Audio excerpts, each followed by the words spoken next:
to make him sign the paperwork.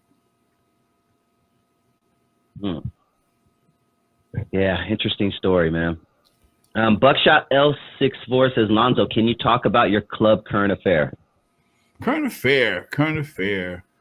Got the current affair, I think, in like 87, 88, 98, 88, 98, 97, 98. It was something that I was kind of not really forced into it. I was talked into it. I was officially out of the club business, didn't want anything to do with the club business. And Roger from Uncle Jam's Army, he read in Billboard that me and Dre settled a lawsuit, and I got about 40 grand. And he hit me, man, you ought to come up, we ought to open this club up. Now, Roger always wanted to run the club, but Roger don't have the patience for the club. He always wanted to promote a club, but never had the patience.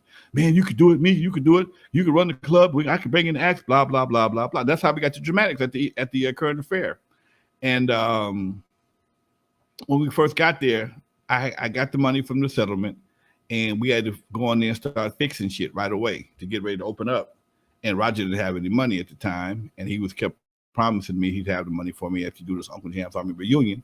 And I'm spending money. I'm about 15,000 in, dude. I'm 15 racks in. I done painted inside the building, put a dance floor in here, redid the bathrooms, had to clean the kitchen. The club was pretty much just, it wasn't abandoned, but it just wasn't well maintained to my standard. So I had to go and make it look right because, that's what I do. And it started off real good because it already had a built-in clientele, had a band, an older clientele with a band. I mean, the band fell out because the band wanted to play a drum machine. The drummer didn't show up a couple times, and he still wanted me to pay for the drum machine. Hold on, man, I'm not doing that. I'm paying for 5 guys. I got 4, and you want me to pay for the drum machine? Oh, and it sounded like shit. That's the bad part about it. It wasn't like it was a Prince situation. That shit sounded like had a little old 909 or some shit.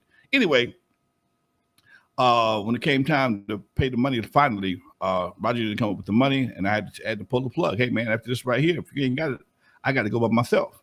And he tried to make it up by bringing the Dramatics over to the club. That didn't do a whole lot. It was good for that one night, but didn't do a whole lot for long term. And I stayed there, man, for about 6 years till I got to Hollywood Park Casino. And while I was at the current affair, Roger opened up a club at the Hollywood Park Casino called Brown Sugar. And people don't understand, he and I go back and forth like this, man. We going back and forth. And now he got me into the current affair. And then when he got mad at me, he went to the Hollywood Park Casino, opened a club over there, and was whooping my ass. Okay. But then he got kicked out of the Hollywood Park Casino. My shit came back again. And then shortly after that, we started having some structural problems at the current affair, plumbing problems, roofing problems. And because we were subleasing the building, the owner wouldn't fix nothing. So I make money on Friday and Saturday. I got to put it back into his building to fix the damn roof or do some. I'm like, fuck this. I'm ready to go. But just so happened, here's how life works out. Just so happened, my cousin, who worked at the Hollywood Park Casino, worked for the general manager. He was assistant. He was vice president. She was my waitress on the weekend, his assistant 5 days a week. And she would go back to him and just be talking about how the club was doing and my cousin club is doing great, blah, blah, blah. And one day out of the clear blue sky, he says to her, hey, tell your cousin, if he ever wants a club in the Hollywood Park Casino, give me a call. Well, goddamn it, I started dialing, okay? I'm tired of spending money on somebody else's building.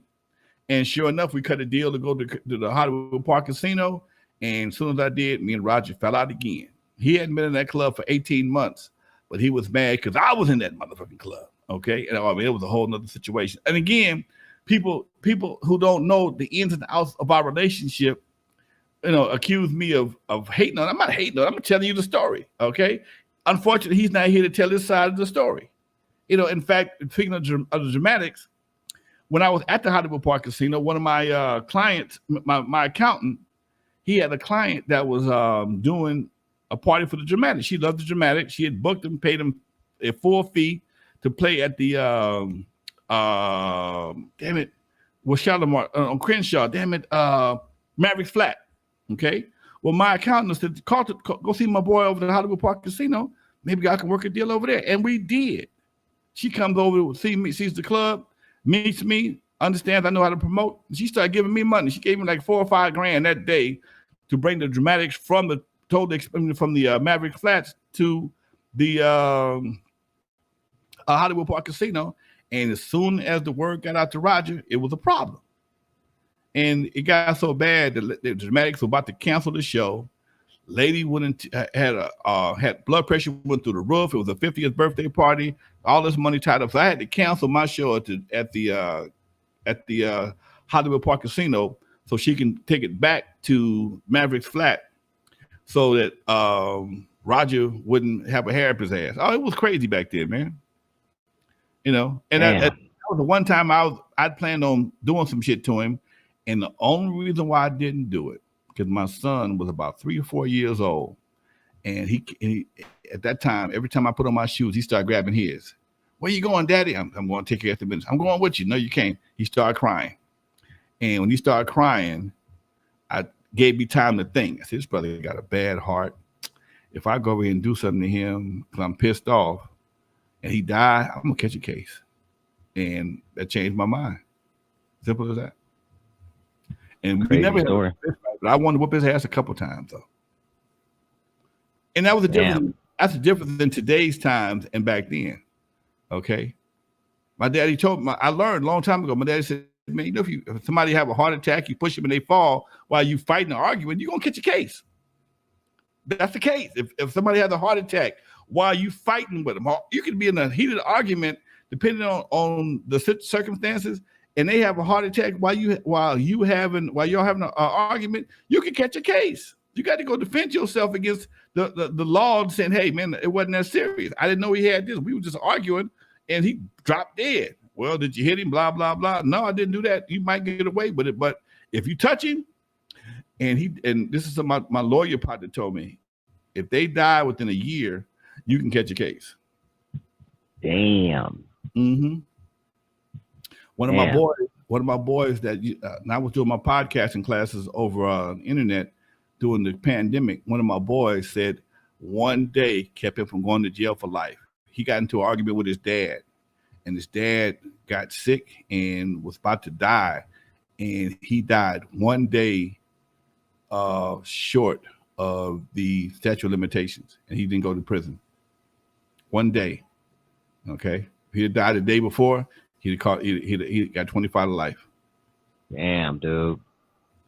Listen to that, kids. So quick to, well, kids nowadays, they shoot. But, you know, if you think you're going to be getting into fights and just punching people out, it can get deep. It can get really deep. So just be careful out there. Niggas think they shoot at somebody and the bullet going to stop and turn back around or some shit. Niggas, that might keep on going through somebody's house, somebody's window, somebody's car, and you must run and catch you a case. Somebody in the whole family be fucked up for no reason because you did some dumb shit.